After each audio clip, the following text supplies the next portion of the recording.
Welcome back to the Business Leaders of America podcast, where business leaders come to share their advice and journeys to success with existing and emerging leaders of America. Now, here's your host, Dylan Bloyd.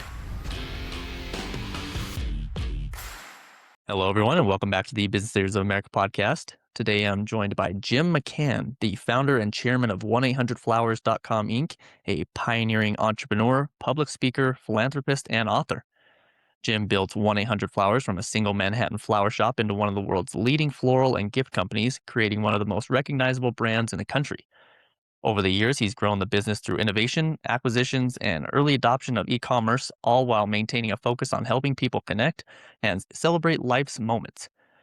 Beyond business, Jim is deeply committed to philanthropy, including founding Smile Farms, which provided meaningful employment opportunities for adults with developmental disabilities. In this episode, we'll explore Jim's journey from a single flower shop to a billion-dollar brand, his philosophy on leadership and giving back, the pillars of success that guide him along the way, and actual insights for building meaningful connections through business and life. Jim, welcome to the show. Thanks, Dylan. Good to be here. Yeah, I'm glad to have you on. So, Jim, your journey as an entrepreneur began with a single flower shop in Manhattan back in 1976. What drew you to the floral business in the first place? Well, Dylan, I was looking for a business to get into. We all have our options based on decisions we make in life. And where I grew up, which was in Queens, New York, South Queens, my role models were mostly civil servants, policemen, firemen, and such. Some small business people, retailers. A few people in my neighborhood would put a suit on and get on the subway train and go into Manhattan to work, but I couldn't figure out what they did. So I went to college, but I went to college figuring I'd become a policeman. So I went to John Jay College of Criminal Justice, which is a wonderful school. Yeah. And boy, has it grown in my lifetime to be quite a big place now, over 14,000 students. It was maybe 200 when I first started there. Wow. But along the way, I had started my first career job. So I had lots of jobs, working for my dad's painting contracting business, working in retail, all different kinds of jobs. But my first career kind of job, not realizing it would become that, was I was given an opportunity to work in a group home for teenage boys. And that began a 14-year career journey for me that was, for me, Dylan, remarkable in that it really changed my life. It changed how I thought about myself. It changed what my priorities were. It accelerated my learning curve in terms of how to build relationships, how to understand the difference in perceptions that we have and what we perceive as opportunities based on our surroundings. All of those things changed dramatically. And the first 4 years I was in direct care. I either lived in a group home or I ran a group home or I ran all the group homes. Then and I started out very young, 21 years old, maybe just short of 21. And then I was promoted into the management, the administration of this home for boys. So it wasn't a 24/7 job that it was. And again, back to decisions we make. Yeah. I was fortunate to find the gal of my dreams early. We married young. We started a family young. And I loved working in the not-for-profit social services field. And I didn't love the compensation. Right. And those crazy kids we started to have wanted really peculiar things, like they wanted clothes and they wanted to go to school and they wanted food. Yeah. And on a social worker salary, I wasn't cutting it. Right. So back to a genetic requirement from a Catholic kid from South Queens, Irish Catholic kid, I had a genetic requirement to be a bartender. Yeah. So on Friday and Saturday nights, I'm supplementing my social services income by tending bar in a place on the Upper East Side, place where they filmed the movie Cocktail. And I'm tossing bottles. And one fellow who would stay late on Saturday nights just to talk, as we were closing up, he'd be sitting at the bar and we'd have great conversations. And he owned the flower shop right across the street from the bar. Yeah. And he tells me, I'm going to be selling it. I said, Nick, how much are you asking for that shop? He said, $10,000. Well, lo and behold, 1976, $10,000 was a lot more than it is today. But I had just sold a building in Brooklyn that I had bought and fixed up, and I had a $10,000 profit in it. Well, I had a $10,000 profit. He has a $10,000 ask. I thought it was a sign from God, so I bought the shop. Stars aligned. And that's how I started. I wanted to get into a business. Retail seemed attractive to me. I worked a couple of Saturdays in the shop before I made the decision to buy it, before I went to work at the bar. And I liked that it was involved in people's lives at these celebratory moments, that you really got to know people. Mhm. And it was all about relationships and connectivity, and I thought, "This is right up my alley." Yeah, exactly. What did working in a bar teach you about, customer service? Because obviously you deal with all walks of life when you're dealing with people coming into the bar, right? So I'm sure that really helped you with your business going into retail. It did, Dylan, and it did in more ways than would be apparent. Yeah. I was a shy kid, and then working in retail, when you have to sell for commissions or starve, you learn to overcome that. Yeah. And about working in the service industry, and each of my 3 kids have had to do that as part of their training. Awesome. You learn people in a different way. When you're working for tips, when you're, quote, unquote, "the host," and the Mhm. time that people will have will be directly determined by how you interact with them, how you help connect them with other people around them. Another very important lesson for me, Dylan, Yeah. in that role, that if you're shy, well, here you're at the center of attention, and you have, an important role to play, and your role is not to feel about how you feel, Mhm. but it's to feel about how they feel. How can you help them feel comfortable? How do you help their experience to be better? How do you make them feel welcome and appreciated? And so, all those things we do as kids, they're all building blocks in our education. Right. Yeah, you're not selling the product, you're selling the experience, right? And it's your job. It's Yeah. your job to help make it a better experience for them. Right, right, exactly. Well, Did you ever obviously do one of those jobs? I did. I actually worked in retail, at a, clothing retail shop and then Me ended up too. getting yeah. Yeah. No, I did. It was over the summer while I was playing football in college, so it wasn't real long, but at the same time, you're right. It teaches you lessons that you never would experience elsewhere, and my wife was in the restaurant business for 10 years and then got into HR, and that transition was great just because of the people that she dealt with. Absolutely. Yeah. Those are building blocks. Those are Mhm. one leads to the other. Yes, exactly. Yeah, absolutely. So what position in football? I actually growing up all the way from 7 till I graduated high school, I played quarterback and then realized I'm at 5'10" and, went and called there was, there was, 7 other guys trying for this position, so I moved to defense and played safety. So, yeah, it was a lot of fun though, a lot of I bet great it was. yes. Being able to play, sports in college is just a gift. Oh, man. Yes, it is really, and the relationships you build, lifelong relationships. And how many of those teammates do you still have meaningful relationships with? I'd say at least Wow. 5, yes. Yeah, Yep, ones that I met the first day I got there, still very great people that I speak with almost on the daily. It's a brotherhood, it really is. I bet. Yeah, yep, no, It's important to maintain those relationships. right. You're right. No, I could not agree more. Jim, so it wasn't until 10 years after opening your first shop that you bought 1-800-Flowers phone number Mhm. and then rebranded the company, right? So what inspired you to make that pivot to 1-800-Flowers? And, I do have to ask, what was the name of the company before 1-800-Flowers? We named it Flora Plenty, Mm. Flora Plenty, like good and plenty, and because I had to spell it and give the good and plenty reference, I realized it wasn't that great a name. That's funny. But the inspiration was, that the new technology at the time was 800 numbers, and this is in the mid-80s, Yeah. and it was a rage, and, some legislation in Congress really impacted that by telling, the world that the telcos didn't own those numbers, that the customers owned that number, and that was a huge decision, and so many of those things impact business, and they're subtle when they happen, but they're seismic when the impact really reaches you, and that legislation was seismic and changed my world.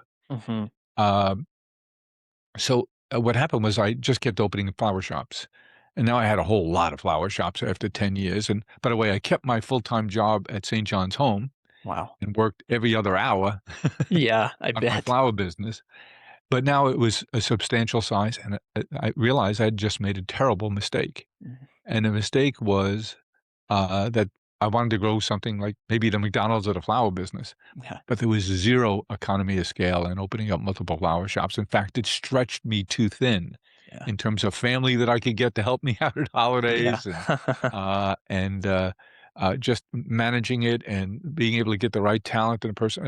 It's a reason why we flower shops are owned and operated by families. Mm-hmm. We have these peaks and valleys, and you have to have this accordion capability. And when you spread that over 30 or 40 flower shops, it's just not enough. Yeah. So I realized I had made a tragic mistake there. And so I said, geez, it must be a better way of doing this. With 800 numbers proliferating, you had everybody out there trying to get you to remember their number. And I remember Sheraton Hotels spending a lot of money getting you to remember 800-325-3535 is their res number. Mm. And they had dancing girls and clowns and all different kinds of things to get you to remember that number. Yeah. And I said, if only I could get the number that corresponded with flowers, 3569377. And lo and behold, a company in Texas had that number. They were on their way out of business, and I was able to, again, make a mistake and buy that business.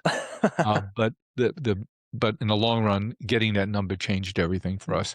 So we changed the name of the company to 1-800-Flowers, and I needed capital, and I didn't know how to get it. I didn't know what private equity was. It probably didn't exist very much back then.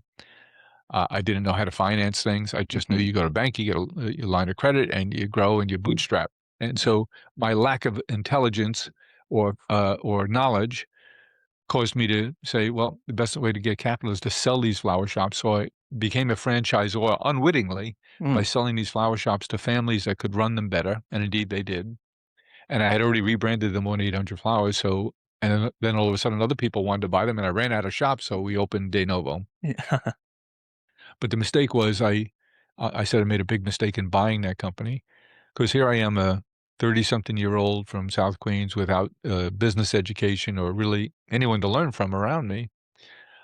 And I figured, why would I waste all that money on accountants and lawyers and bankers? And so I didn't do due diligence. I did due negligence, and I signed for this company's assets and liabilities personally, Mm-hmm. only to understand later on, like 12 months later, that they had another $7 million in debt that I didn't know about and no assets. So it took 5 years to dig out of that debt. So it was a big mistake, but the good news is we don't lay down. We kept going, and by the time we paid off that debt, lo and behold, 1-800-Flowers without any real capital, just riding the wave of interest in 800 numbers, and we became a national brand. Yeah. No, it's incredible to see what it started at compared to now, and do you like thinking back some of those times and sharing some of those stories about when you were working with your family to get those orders out? Because I come from a small town, 2,000 people population, one flower shop, right? And you're exactly right. The family comes together during Valentine's and all the special moments, and the days and they work Uncle together. Joe takes his personal day the day before Thanksgiving from Yeah. IBM so he can deliver flowers because he wants to be invited for dinner. Yes. Yeah, I mean, it is great to see, and so I'm sure those are amazing stories to think back on, in times because of how much has changed since then. Well, there are lots of fond memories, lots of wonderful people we've met along the way, and then there's those things that cause me to wake up in the middle of the night saying, "We gotta get the orders out." Nightmares, right? Yeah. They come frequently. Yeah, I bet, I bet. Oh, that's great. So you were also an early adopter of e-commerce and new technologies from, CompuServe to AOL to mobile apps. How did you know when it was the right time to embrace a new tech platform for your business? Well, I was fortunate enough to be able to work with my baby brother. I'm the oldest of 5. My baby brother, Chris, is the youngest. He's 10 years my junior, and we worked together for 40 years. Mm, And he had graduated from university, came to work with us, and he had all this interest in new technologies. yeah. And we realized that we had become a national brand with no money and no smarts, just by being there and being convenient. I Yeah. mean, you don't have to say we're convenient. When your name is 1-800-Flowers and then 10 years later, 1-800-Flowers.com, people get it, that Hmm. that your goal is to be convenient.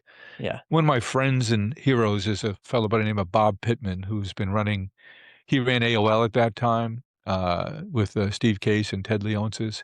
He ran Six Flags. He's done it all. Yeah. He did the big Time Warner merger back in year 2000. And he now runs iHeartMedia. And he has preached to me from the day I met him, convenience wins. You can tell me about all these rich feature sets, but if this phone is easy to use than that phone's gonna win. Yeah. And so we've always been saying, how can we be more convenient? And if a couple of kids from South Queens with no education or experience or money could accidentally develop a national brand that's beloved and universally known, what's the next technology that's going to come along that disrupts us? Yeah. So Andy Grove, who is a famous leader of Intel for a couple of decades, had a saying that he was famous for called "Only the paranoid survive." Hmm. And before he said that, we lived it. Yeah. So we were always looking, and Chris led the pioneering work in terms of whether or not we'd go online. And it seems like, oh, you just went from one success to the other. There were 49 other technology experiments we tried in addition to the internet, not yet called the internet, Hmm. and all 49 of those failed.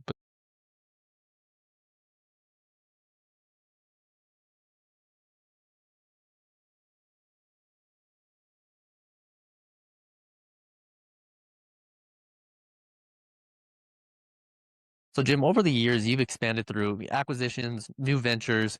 Was there ever a strategy behind which companies or brands you wanted to bring into the fold, or did opportunities just naturally come your way? Because obviously, you've had some big acquisitions like Harry and David, Cheryl's Cookies, Popcorn Factory. So, did those just kind of make sense, or did they fall in your lap? How did that work? Well, it's probably another all of the above box to check. Mm. But I would say the guiding principle for us was, as a florist, we realized we were in the gift business. A lot of our customers were purchasing from us as a gift to express themselves, to meaningfully connect with someone important in their lives. Mm. But we would change the merchandising theme of what we did in our shops, whether they were real shops or virtual shops online, or with the season. So, for example, in Easter, we'd be appropriate. Our merchandising mix would include chocolate bunnies and a lot of bulb plants, lilies, hyacinths, azaleas, etc. Azalea not being a bulb plant, but all the lilies, the hyacinths, Mm. and then the appropriate flowering plants, which were so popular around Easter time. Right. But then Mother's Day would come up and the mix would change. It was too warm for your bulb product. You're now switching your mix, and the colors change quite a bit from Easter colors. And then Father's Day is completely different because it was not an emphasis much at all on our flower product, but a strong emphasis on our gift baskets, our gift food product, balloons, and other giveaways. So we're always changing our merchandising mix. Well, we took that idea and expanded and said, what else are people using from a gift point of view Mm. to express themselves to the important people in their lives? And when we had the data available to us, with so many of our customers coming to us online on the internet, we could see that a lot of our customers also shop at Harry and David, for example. Yeah. So that made us think about, how do we partner with them? And then finally, how do we acquire them if that was possible? And so my brother Chris and I had it in our minds to find a way to work with Harry and David for quite a few years, and tried a couple of times before the opportunity finally presented itself for us to buy them about a decade ago. Mm. So, as I said, all of the above. So we went looking for specific products that we thought would complement our menu of product offerings. And then some are opportunistic. I remember traveling from New York to Dallas, and I got upgraded, and I was in first class, business class on American Airlines, and they gave me on my tray a cookie, and a cookie was individually wrapped. And I was not a particular big fan of cookies, but I opened that up and I tasted it, and it was the best cookie I ever tasted. And so I remember taking the wrapper, folding it up, now empty wrapper, and put it in my pocket. And I made it a point to contact Cheryl at Cheryl's Cookies and tell her that I think our customers would like to send these as gifts. Would she be interested in us selling them for her? And she said, yeah, that'd be great. Wow. Fast forward, we did. And then she called and said, you're buying so many cookies from me. I need to expand our baking capacity here, but I really don't have the appetite for that kind of capital expenditure. Might you be interested in buying a company? We did. And so that another example of how an acquisition came our way. Yeah. So we would buy, we would birth, and we would grow. And we use that mix, but all of our acquisition activities were around making sure we had the right portfolio of products that helped our customers to express themselves and connect with the important people in their lives in just the right way. Right. And then you have a team that kind of comes together and sees if it's a right fit. Indeed. And, Right. we have a small team of people that work on those kinds of activities. Are always tending to the garden, Right. pruning, saying this isn't, we don't need to own this anymore. There's sometimes there'll be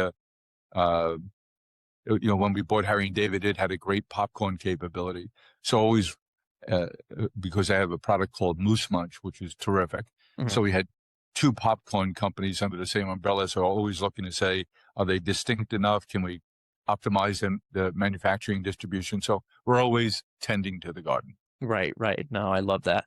After 49 years of leading the company as CEO, you've stepped aside and have continued as chairman.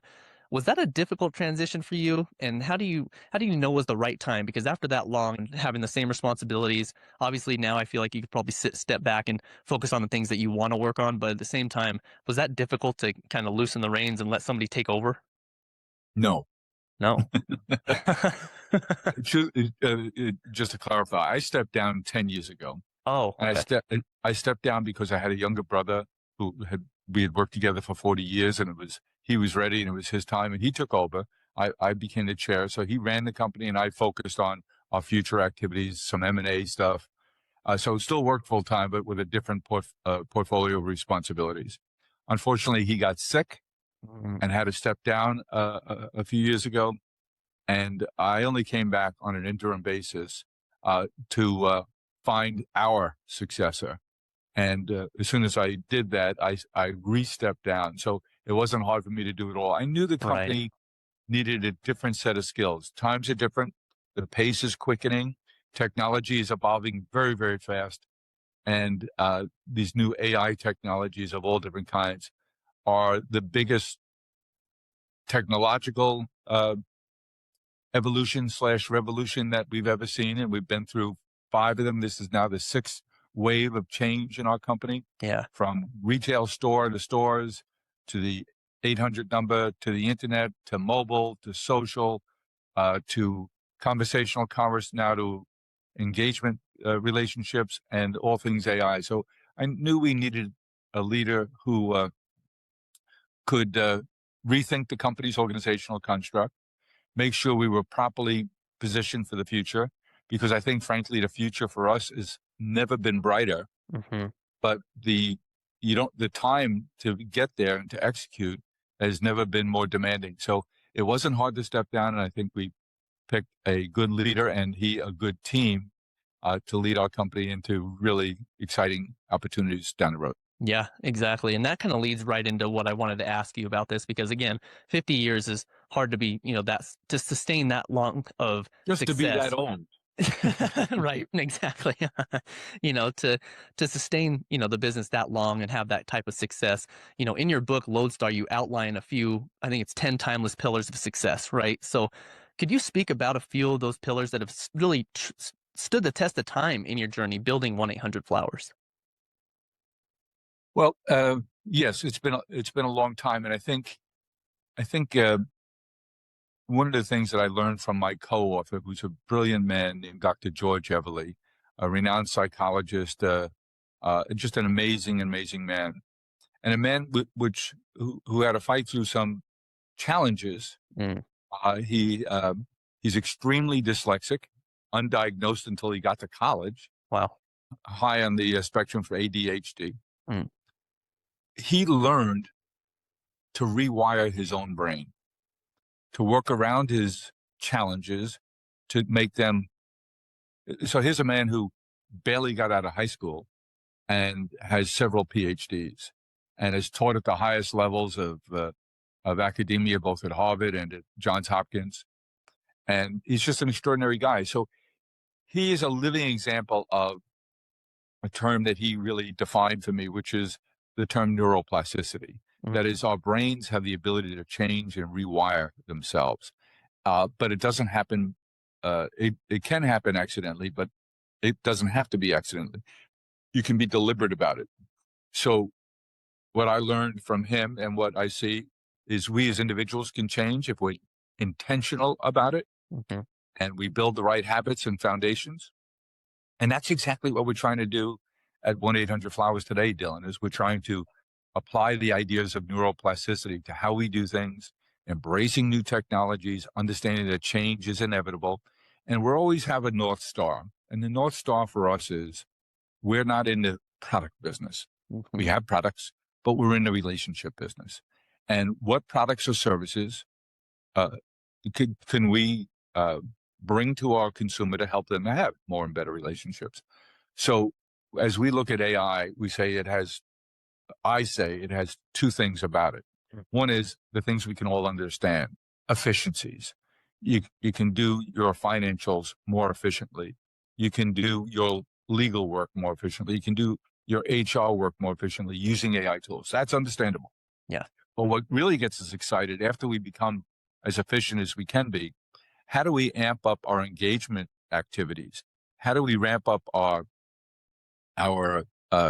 expressive capabilities? So, for example, for Mother's Day a few years ago, we introduced a product called Momverse, where we used an AI tool and said, if you'd like to send a greeting card to a mom in your life, your wife, your mother, your sister, tell us a few things about her, and we'll render for you a poem, a sonnet, a limerick, whatever you'd like.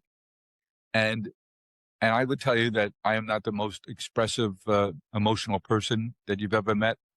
But I remember giving my wife her Mother's Day card that year with a really nice poem in it that reflect the fact that she likes to garden, that she loves her grandkids and spending all the time she can with them, that she's a wonderful cook, and that once in a while I can convince her to have a glass of wine with me.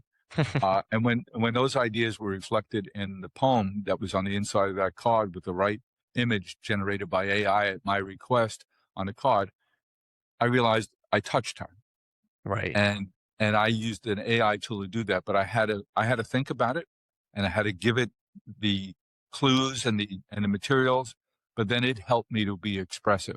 And that's what gets us excited now about these new AI tools, that we can help our customers be more expressive, that we can help our customers to be deliberate about their relationships. Another example, Dylan, would be, I write a newsletter every week to our community, and it focuses on relationships. And I always use the calendar to find excuses to incite and incent our community to express themselves. So it might be in August timeframe, early September, I might remind everybody that Grandparents' Day is coming up in September. Yes. And I might give them some ideas on how they can, if you are a grandparent, as we are, that you don't just wait and see if the kids remember, but you get deliberate about saying, hey, this is Grandparents' Week. Sunday is Grandparents' Day. And I want to reach out to each of you, my grandchildren, and tell you what I think about you, how proud I am of you. And I want to give you a gift of X number of hours of my time for us to do something together, just us one-on-one. So inciting us all to express ourselves the way we should. Yep. The other one is, in that newsletter at the beginning of the new year, we talk about resolutions. Everyone talks about, I'm going to read more books, I'm going to learn a second language, I'm going to eat better, I'm going to exercise, and et cetera, et cetera. And we encourage our community to be deliberate about making resolution around their relationships. And Dr. George, my partner, gave me some tools which said, look, you have 3 categories of relationships. Relationships that you have that you want to continue to invest in and maintain and develop. You have a category of relationships that have waned a little bit. They're not as strong as they used to be. And maybe there's 10 in that bucket, and there's 3 that you want to reinvest in, reignite that relationship. And then there's a third bucket, which is relationships you don't have, but you'd like to be deliberate about investing in and developing. It may be in your community, it could be in your workplace, might even be in your extended family. But what are you going to do to be, and we can give you ideas on how you can be deliberate about investing in those relationships. And then using AI tools now, if you give us permission, I can come back to you, Dylan, in early March and say, Dylan, this is what you said you wanted to do about reinvesting in those relationships that have flamed out a bit. But I haven't seen you express yourself either in email or in a text or in a greeting card with these two people. Mm-hmm. And one of them just received an award for a project they did in their community. This might be an opportune time to drop them a note. Here's a couple of suggestions on what you might say.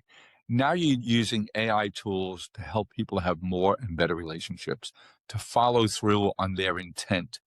And that's much more exciting to me than the efficiencies. The efficiencies are essential, Mm-hmm. but that frees you up to do the things that are capabilities that genuinely help our customers to have more and better relationships. Yeah, exactly. Yeah, it frees you up with the day-to-day monotonous tasks, right? And then being able to focus on things that you want to and help yourself grow. And I love the part in the very beginning that you were talking about how you guys are consistently adapting to change, right? Because change isn't inevitable, but at the same time, it's how do you continue to follow through with those changes, because it's going to take day after day after day, right? It's not something that's going to change overnight. You're not going to develop a habit overnight, right? So I'm sure I that was you talking to my son yesterday, my youngest son, about a book we all read. It seemed like the whole world read, called Atomic Habits by James I Clear. think it's back there. Yeah. And my son and I were talking about, rereading part of that to make sure we're being deliberate, because as you just said, Dylan, it's not the one big dramatic move. It's those incremental, everyday, brick on brick kinds of activities that really does create enduring change. Mm-hmm, exactly. And you guys are living proof of it, right? I mean, you wouldn't be where you are today if you guys didn't adapt and make those changes and stay true to them and do what you had to do to get to this point. So amazing work. And I did want to shift gears a little bit because I want to talk about Smile Farms, because it's become a significant or a signature project providing employee opportunities for adults with developing disabilities. What inspired you to start that initiative? Well, the inspiration was I'm the oldest of five. I mentioned my younger brother, Chris, who we worked together for 40 years. We have two sisters, and in the middle, we have a brother, Kevin, who was born with a developmental disability. He's doing well. He lives in a group home near us on Long Island. And the founder of the agency that cares for my brother and several thousand other people is a wonderful guy and a good friend and a very, very, very special guy. And he called my brother Chris and I more than 10 years ago now and said, your brother Kevin would be doing a lot better if I could find him some kind of work in the community. We all know that work is a lot more than about a paycheck. Mm-hmm. And he just doesn't have enough to do. He says, but I have an idea. So why don't we have dinner? Bring your checkbook.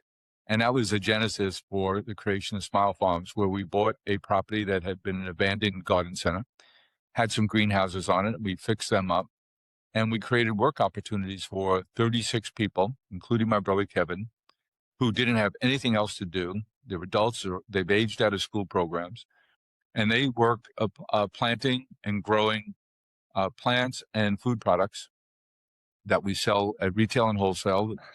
And the food products we mostly sell to local restaurateurs who want us to grow specific items for them that they can't otherwise get their hands on.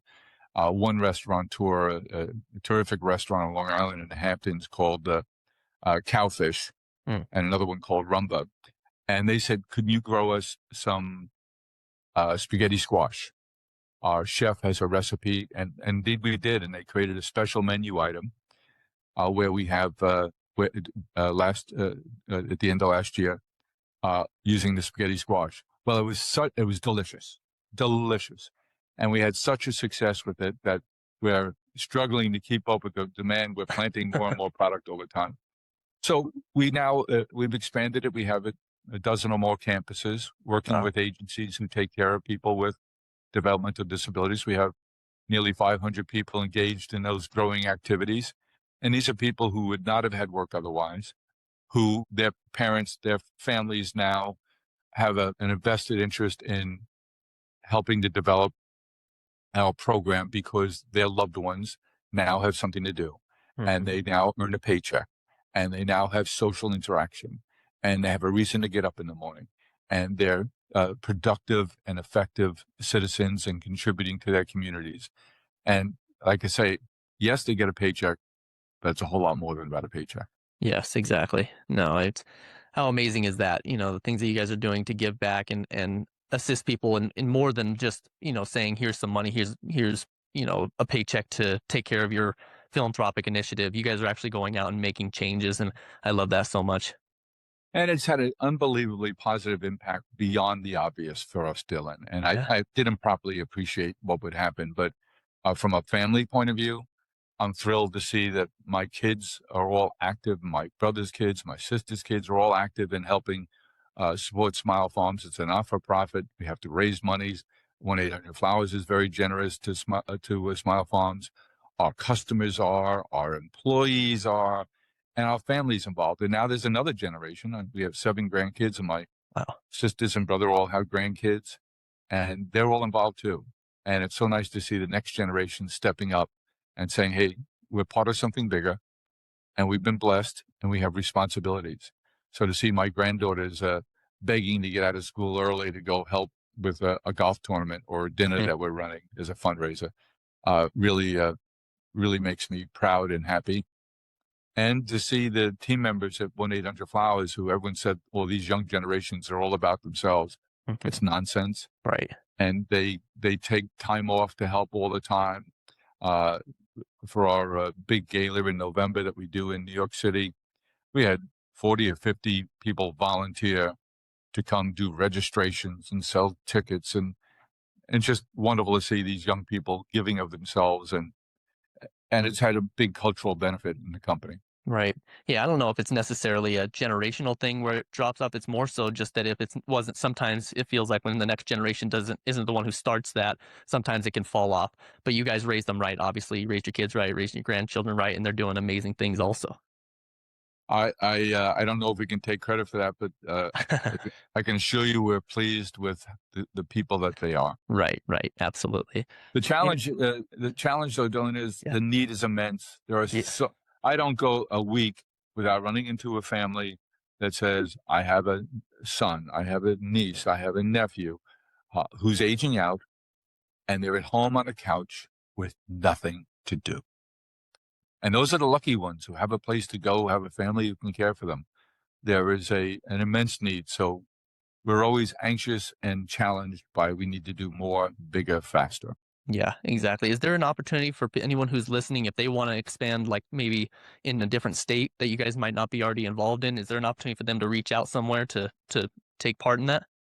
Sure, they can come to smilefarms.org, our website, and connect with us.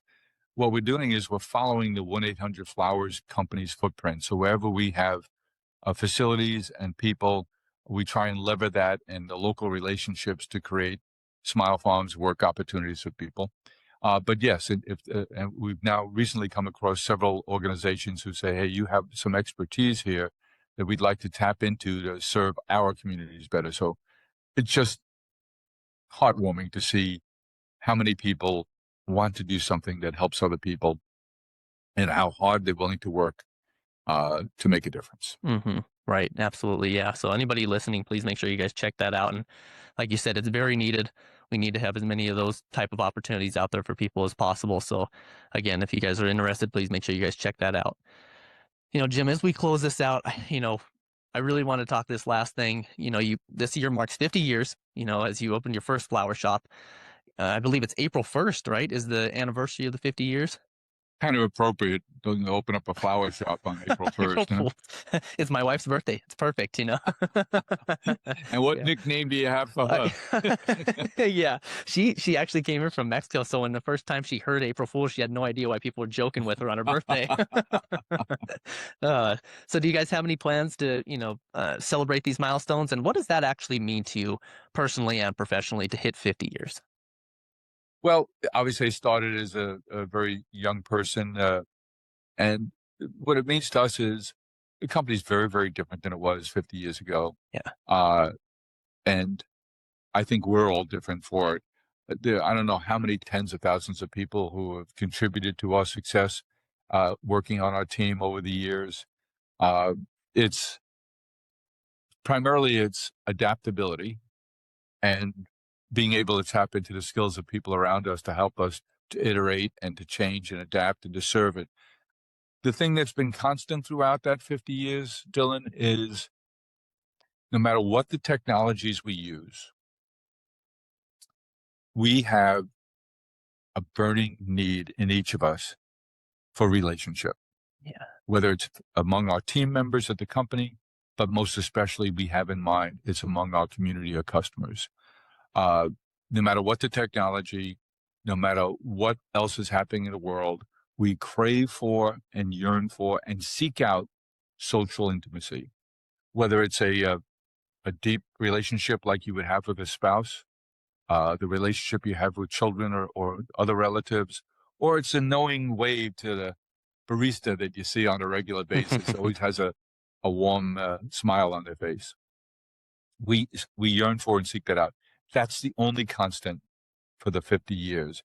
And I would suggest one of the reasons we're so excited about our future is that need isn't going to go away. And frankly, I think it's exaggerated by the confusion and disruption that technology can sometimes bring. And certainly this technology is causing some angst, confusion, and disruption. And that just increases the demand for people to have more and better relationships. And I think our products and services continue to evolve to help in that pursuit. Right. So 50 years, so much has changed. And in other ways, so little has changed. Yeah. And talk about recession proof, right? No, it's truly amazing. And, you talk about the thousands of people that have helped contribute. It's what's even crazier to think about is the millions of people that you guys have impacted, had the opportunity to impact. So it's just truly amazing to see what you guys have done. Jim, I really do appreciate you joining today. This was amazing getting to speak with you. I know for all the listeners who might see a little bit of an environment change between our backgrounds, had a outage of internet. So I do appreciate you joining for the second time. Speaking of technology. Yeah, exactly. Yep. This big storm in Northern Nevada had its way with my internet. That's for sure. So I did want to ask before you go, for listeners who want to, follow your journey, stay inspired, or learn more about your work and initiatives, what's the best way for them to connect with you? Well, as I mentioned, smilefarms.org. I'm on LinkedIn, and I post there a lot of our activities. And if you want to come to 1-800-Flowers.com, become a subscriber to the Celebrations Pulse, our weekly newsletter. We have millions of folks who we communicate with each Sunday.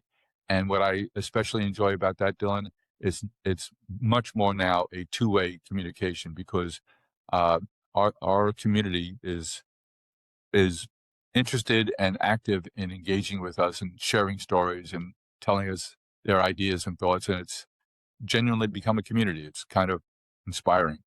Yeah, I believe it. And you guys being able to have that direct feedback, and then you guys getting to be able to speak with them as well, only is going to further those relationships, to kind of bring it full circle, so absolutely. Well, again, Jim, I do appreciate you joining and spending time with me and the listeners today. I really do appreciate it. Thanks, Dylan. My pleasure. Stay out of that deep snow. Yeah, will do.